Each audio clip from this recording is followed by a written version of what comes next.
qui nous regardez, bienvenue dans la vie des diocèses qui nous conduit aujourd'hui dans la Meuse, à la découverte du diocèse de Verdun, une terre historiquement chrétienne, comme en témoignent les grands sites religieux bâtis au Moyen-Âge dans ce diocèse, qui sont autant de signes de la force du christianisme à cette époque. Pays boisé, structuré par le fleuve qui lui a donné son nom, la Meuse a vécu l'exode rural depuis la fin du 19e et depuis a bien du mal à permettre un retour des populations et notamment des jeunes générations. Alors Monseigneur François Maupu, bonjour. Bonjour. Vous êtes l'évêque du diocèse de Verdun depuis l'an 2000. Et lorsque l'arrivée du TGV en 2007, mettant donc la Meuse à 1 heure de Paris, comment ça peut changer ce sentiment d'isolement chez les habitants du département ? Alors, l'arrivée du TGV facilite les voyages des Meusiens vers Paris. Il y a une desserte correcte, même si la cadence n'est pas très nombreuse. Dans le sens inverse, ça permet à quelques visiteurs de venir, mais ça n'a encore pas attiré les foules sur le territoire de la Meuse. C'est vrai que bon, ça permet, je voyais encore quelqu'un ce matin dans le train, qui vient tous les jours pour travailler en région parisienne, et qui peut le faire, et qui a un peu plus d'1 heure de voyage pour rejoindre son lieu de travail. Le département espérait qu'il y aurait des entreprises qui s'implanteraient autour de la gare Meuse en particulier. Pour l'instant, il y a des terrains pour les recevoir. Je ne suis pas chargé de faire la publicité, mais enfin, il n'y a encore pas de retombées. Mais ça tient sans doute à un ensemble plus vaste. Une entreprise s'implantera si elle est sûre de trouver de la main-d'œuvre. Or, la population n'est pas très dense. Et d'autre part, si les cadres ont la certitude que tous leurs besoins seront satisfaits. Alors ils peuvent l'être, mais ils ont souvent l'impression, vu de Paris, que dans un petit département rural, il n'y aura pas, enfin qu'on est un peu chez les sauvages, qu'il n'y a pas de culture, qu'il n'y a pas de lycée, qu'il n'y a rien. Bon, c'est pas vrai, bien entendu, mais pour l'instant, l'attraction dans le sens de Paris vers la province ne se fait pas. Par exemple, il n'y a pas d'université pour les études. Il n'y a pas d'université, donc les étudiants vont en général à Nancy ou à Metz, à Reims éventuellement, et c'est vrai que c'est aussi une des pauvretés d'un département, quand les jeunes entre 18 et 25 ans s'en vont, et puis généralement, après ça, ils cherchent du travail, mais leur première idée n'est pas de revenir dans leur département d'origine. Par conséquent, c'est un département un peu privé de jeunesse. Où va l'Église dans notre département? Que sera-t-elle demain? C'est des questions que vous avez posées à tous les membres de votre diocèse il y a 1 an, pratiquement jour pour jour, jour de l'Épiphanie. Est-ce que justement cette réalité, on parlait économique, géographique, ça rentre aussi dans votre questionnement quand vous dites où va l'Église dans ce diocèse de la Meuse? Forcément, ça pèse. Ce que deviendra le département, ce n'est pas ce que deviendra l'Église, mais il y a un dynamisme, une dynamique, et les chrétiens peuvent y participer. Une Église dynamique, c'est aussi quelque chose qui est au service de toute la population. Alors, où on va ? Bon, je n'en sais rien. Ce que je souhaite, c'est qu'on y réfléchisse tout de même. On sait bien que tous les plans qu'on tire sur l'avenir, nous ne les réaliserons pas forcément. Mais s'il n'y a pas de plan, là, on est sûr qu'on va dans le mur. Donc, il est bon de se poser la question. De rejoindre, j'entendais il y a quelques jours une mère de famille qui a 2 filles adolescentes, une avec laquelle tout va bien, l'autre avec laquelle il y a des difficultés. Cette mère de famille, à l'occasion de l'éducation religieuse de ses filles, a redécouvert ce que c'est que la vie en église, la vie en paroisse, a rencontré son curé qui disait « Oh, faut pas trop se fatiguer, faut pas en faire trop ». Elle s'est rebellée en disant « Mais moi, je tiens à ce que ça continue. Et je tiens à ce qu'on prenne les moyens pour que ça continue, à la fois pour moi, parce que ça me plaît, et pour mes filles. » Bon, je me dis, il faut que nous, avec ces gens-là, que nous nous posions les questions. Vous avez donc souhaité, dans le diocèse de Verdun, ouvrir une grande réflexion. Vous avez appelé ça une démarche synodale. L'idée, c'était sur 1 année de récolter un certain nombre d'informations pour savoir un peu quelles pourraient être les orientations futures de votre diocèse. Alors, concrètement, quel était le point de départ pour vous de ce synode et comment vous avez réussi à le mettre en place sur ces derniers mois? Alors, je précise, il s'agit d'une démarche sur 2 années. Puisque tout doit se terminer au mois de septembre 2009. Mais c'est vrai que ça a démarré après des temps de préparation, le 5 janvier 2008, avec un temps de questionnement. Et le slogan, on a eu du mal à trouver un slogan, on n'est pas très content, mais il a bien marché, c'est « Qu'avons-nous de bon à nous dire ?» Avec cette idée, nous avons, nous, catholiques, en particulier ceux qui sont le plus liés à la vie de l'Église, on a écouté les gens autour de nous, on a à interroger nos voisins, nos collègues de travail, etc., nos proches, à parler avec eux, à écouter ce qu'ils ont à dire, écouter quelles sont leurs attentes, en sachant très bien que nous aussi, comme chrétiens, nous avons quelque chose de bon à leur dire, mais ce que nous avons à leur dire ne sera pas écouté si nous ne commençons pas par nous mettre à leur écoute. Donc on a fonctionné sur ce thème-là, avec l'invitation à constituer des équipes synodales, donc avec au terme la perspective d'assemblées synodales qui auront lieu au printemps prochain, mais déjà de se préparer à cela en accumulant finalement un matériau d'attente, de souhait, de peur aussi devant la vie. Alors, je vous coupe juste là, pour se mettre à l'écoute, ça veut dire quoi? Ça veut dire que vous aviez constaté que peut-être l'Église était trop renfermée, pas assez ouverte? Tendance à être renfermée sur elle-même, puis à se dire nos affaires ne concernent que nous. Et alors, la consigne était, vous allez dans votre quartier, vous invitez les gens de votre rue, avec un questionnaire qui vous guidera. Alors, les gens ont accepté. Il y a une démarche physique. Ils ont fait une démarche physique d'aller chez les voisins. J'en ai vu qui sont revenus me voir en disant, mais vous savez, on leur a proposé, ça ne les intéresse pas.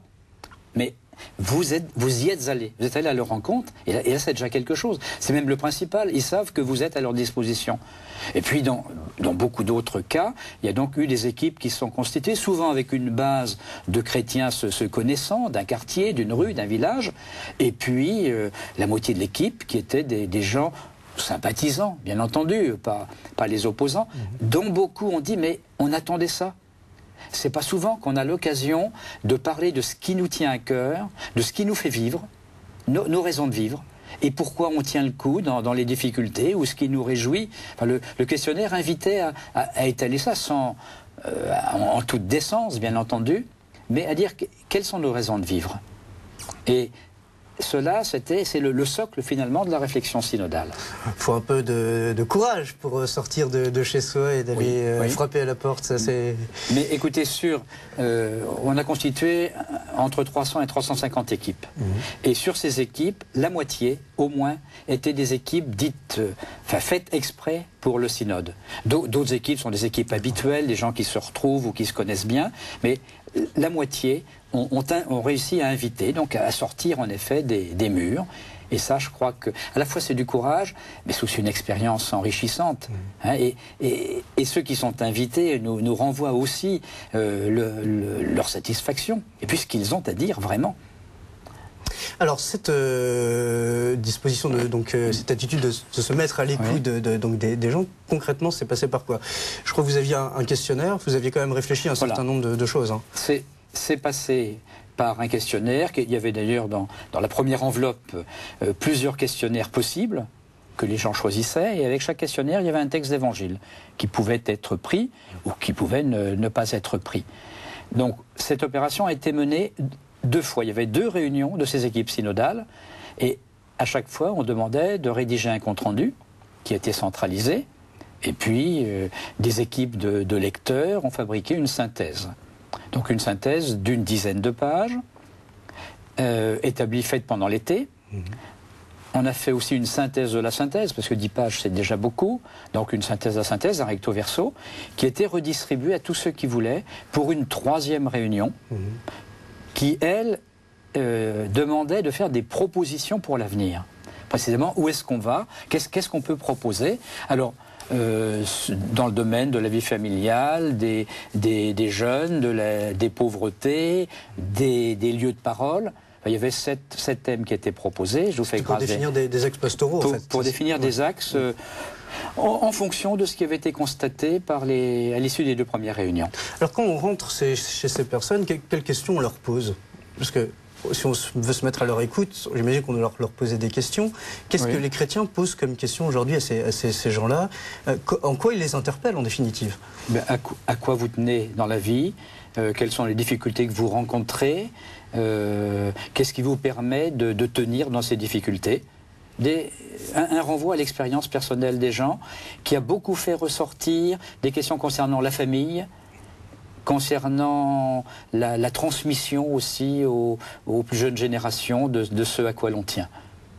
Mais il s'agissait vraiment de dire, qu'est-ce qui vous inquiète, qu'est-ce qui vous réjouit? C'était très ouvert comme questionnaire. Et entre l'Église, j'allais dire institutionnelle ici, et cette attente, est-ce que vous avez vraiment observé un fossé concret? Oui. On a trouvé, peut-être pas un fossé, mais une différence, c'est-à-dire que les chrétiens militants à l'intérieur de l'Église ont été un petit peu surpris de ce qui ressort, en particulier que les questions qui ressortent le plus, c'est les questions concernant la famille, par exemple, et non pas des questions concernant les pauvretés ou les solitudes. Cela vient, mais il n'y a pas que cela qui vient. Et puis il y a aussi quand même l'écart entre l'image que les gens ont de notre Église à l'extérieur et l'image que nous en avons à l'intérieur. C'est-à-dire que nous ne sommes pas mécontents de ce que nous sommes et de ce que nous faisons, même s'il y a des tensions, même si on n'est pas toujours dans l'autosatisfaction. Et vraiment, il y a comme une méconnaissance ou une interprétation de ce que sont les prêtres, de ce que sont les chrétiens. Et on a pu entendre ça aussi, ce qui n'est pas mauvais, que nous l'entendions. En particulier de la distance, les prêtres pas accessibles, etc. Enfin, de choses que l'on entend, mais il est bon aussi de se les entendre redire. Et puis après, reprenant ça, de prendre là-dedans qu'est-ce qui a du poids, qu'est-ce qui mérite d'être repris. Et ce sera le travail, c'était le travail des réunions de novembre-décembre, et ce sera le travail des assemblées synodales en avril et en juin. Donc être visible en définitive, être visible un maximum, et c'est aussi peut-être cette idée-là que vous avez eue quand vous avez souhaité réorganiser aussi géographiquement les paroisses. Vous êtes passé de 500 et quelques paroisses à une vingtaine, voilà, c'est quand même une réduction impressionnante. Est-ce que c'est justement dans cet objectif de se rendre peut-être davantage visible, peut-être plus efficace en définitive? Alors, de toute façon, il faut travailler ensemble. Le nombre déjà des prêtres disponibles n'est pas extensible. 40 en activité, c'est ça? Oui, c'est ça, oui. C'est vrai que nous sommes dans un département où il y a de nombreux petits villages. Il y a plus de 500 villages, dont certains, le moins peuplé, à 16 habitants. Beaucoup ont autour d'une centaine d'habitants. Donc il y a un signe visible qui est l'Église. Et l'église de Pierre, elle existe, et comme vous disiez tout à l'heure, on est quand même dans un pays de tradition chrétienne, même si on n'est pas dans des pays d'un christianisme archi-vivant. Il y a une tradition, et les gens sont attachés à leur église, les communes essaient de trouver l'argent pour les entretenir. Il y a ce signe visible-là, mais ce signe visible-là, il se dissout, bien sûr, dans la quantité. Et puis, comment avoir une communauté de chrétiens, de gens qui se tiennent les coudes, qui peuvent prier ensemble, qui peuvent lire la Bible ensemble, quand il y a 60 habitants dans un village. Donc il faut faire plus que ça. Et c'est vrai que il y a déjà une dizaine d'années que c'est en route, ça, une redéfinition des limites. Et nous avons délimité 20 paroisses. Alors, en essayant d'organiser ces paroisses.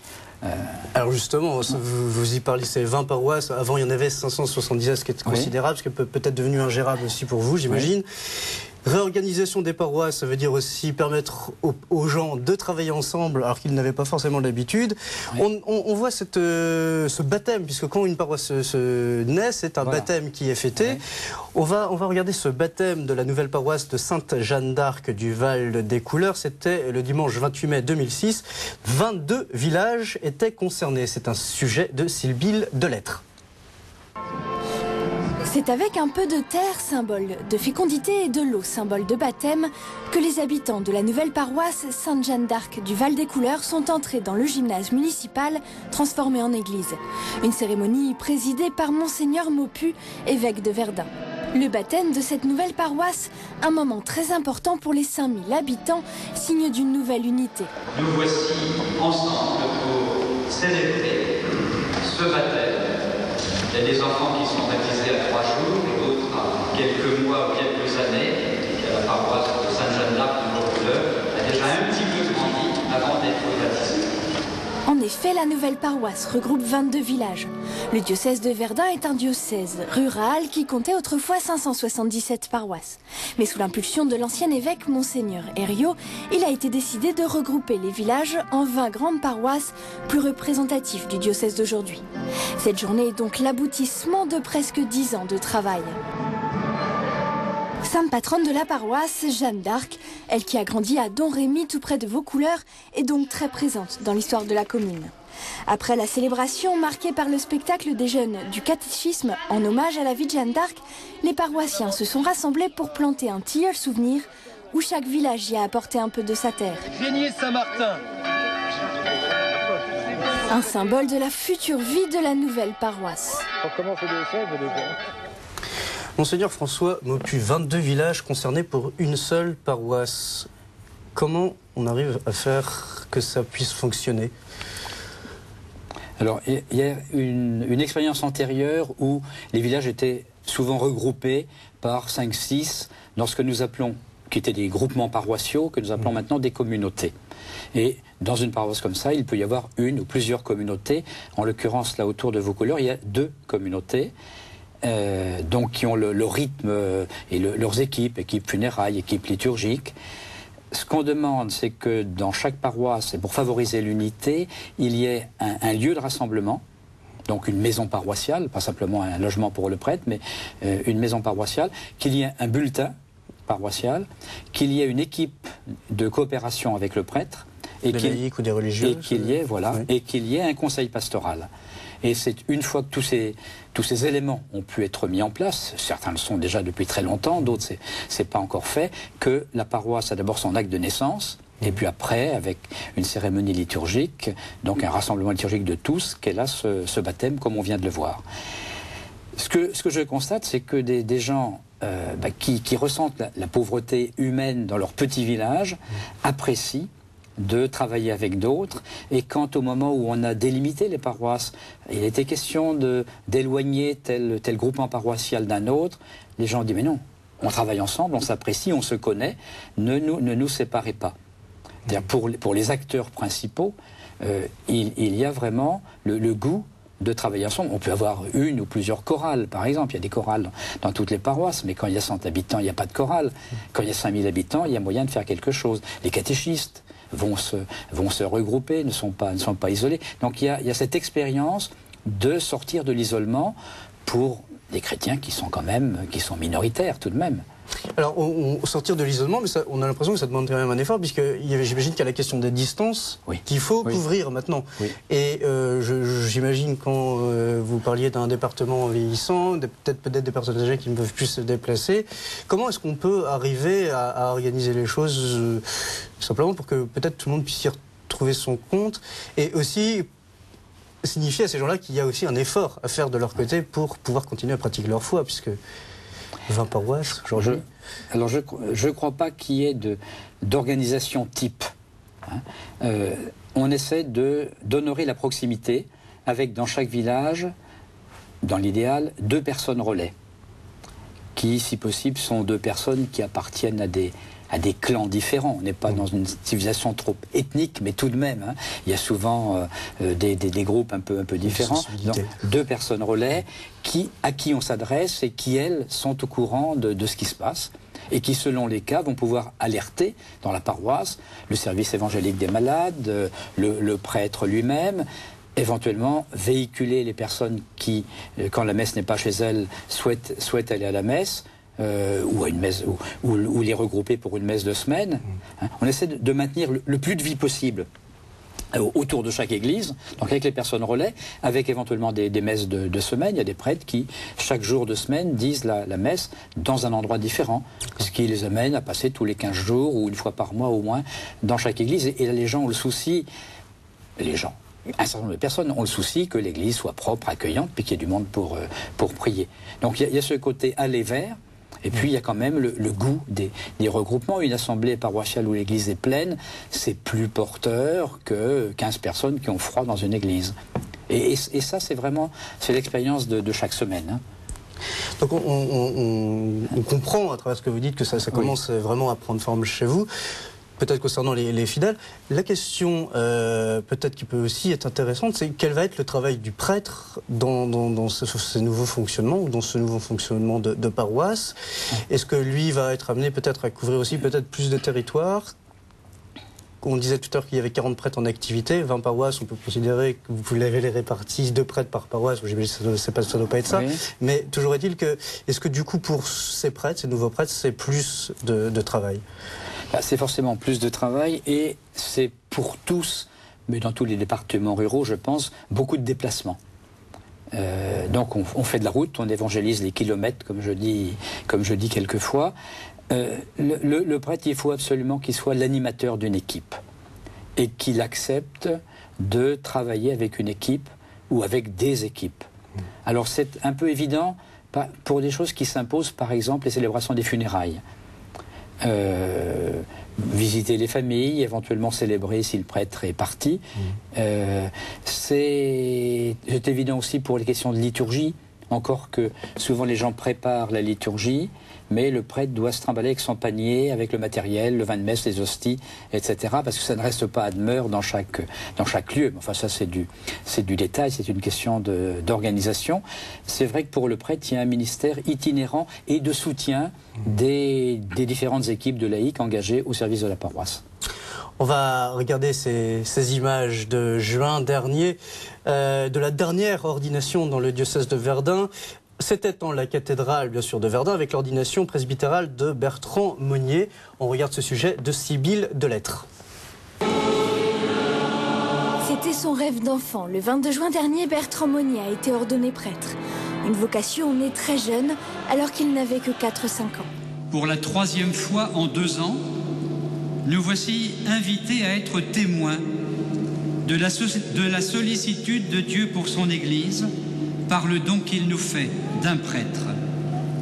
Soyons attentifs à l'action de l'Esprit Saint en Bertrand et soyons accueillants à l'action du même Esprit Saint en chacune de nous. Ordonné diacre 1 an plus tôt, Bertrand a beaucoup travaillé avec les jeunes. Son désir, transmettre sa foi et l'amour de Dieu, notamment auprès des enfants. Un aspect fondamental du ministère de prêtre sur lequel Monseigneur Maupu est revenu dans son homélie en citant Paul VI. Que le monde de notre temps qui cherche tantôt dans l'angoisse, tantôt dans l'espérance, puisse recevoir la bonne nouvelle, non d'évangélisateurs tristes et découragés, impatients ou anxieux, mais de ministres de l'Évangile dont la vie rayonne de ferveur, qui ont les premiers reçu en eux la joie du Christ. Un nouveau prêtre qui souhaite maintenant être un homme de terrain, un messager du bonheur, un don de soi qu'il met au service de l'Église.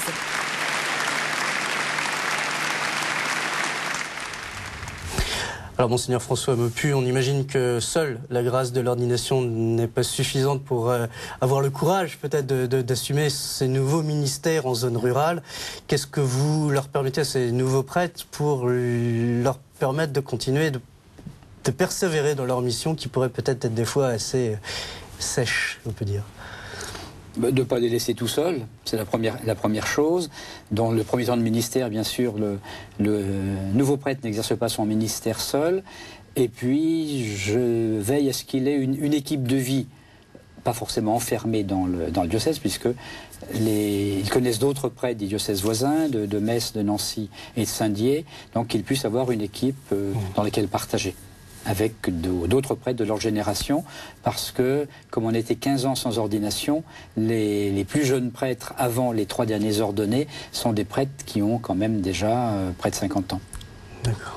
Alors, Monseigneur Maupu, on arrive au terme de cette émission.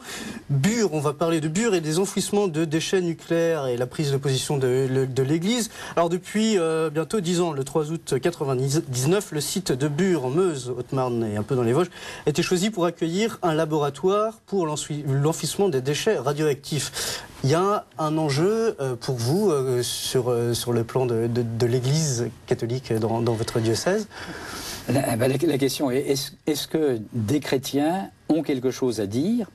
Et comme c'est un sujet extrêmement débattu, comment ils se situent dans le débat? Dans les chrétiens, il y en a qui sont pour le nucléaire et d'autres qui sont contre, des pro-Bure et des anti-Bure. Déjà essayer que tout cela puisse se parler. Plus récemment, il y a eu la question des FAVL, c'est-à-dire des déchets de faible activité mais à vie longue. Et là, des communes ont été interrogées pour savoir si elles les acceptaient. C'est à plus court terme que l'enfouissement à Bure qui ne commencera que dans une dizaine d'années.